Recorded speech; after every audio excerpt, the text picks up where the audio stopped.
Julian San Jose nag-concert sa harap ng altar, GMA7 nag-sorry.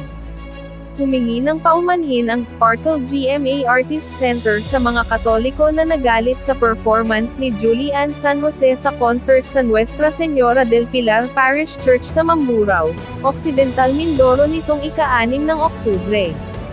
Nilinis din ng Sparkle ang pangalan ni Julian dahil kung may dapat sisihin sa pangyayari ay walang iba kundi sila dahil responsibilidad ng talent agency na coordinate and clear details with the organizers and relay the instructions to our artist. Sparkle GMA Artist Center takes full responsibility for Julian's attendance at this event, ayon sa statement.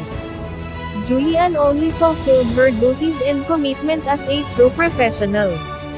She is a devout Catholic and had no intention of disrespecting the church or its members, sabi pa nito. We are truly sorry to those we have offended. We hope that this puts the issue to rest. Humingi rin ng paumanhin ang Sparkle kay Julian. We apologize to Julian as well. Moving forward, we will be more vigilant in our coordination efforts to ensure such incidents do not happen again, dagdag ng Sparkle. Maraming Katoliko ang nagalit nang mapanood ang viral video kung saan makikitang nagsasayaw at kumakanta ng Dancing Queen, si Julian sa harap ng altar ng simbahan.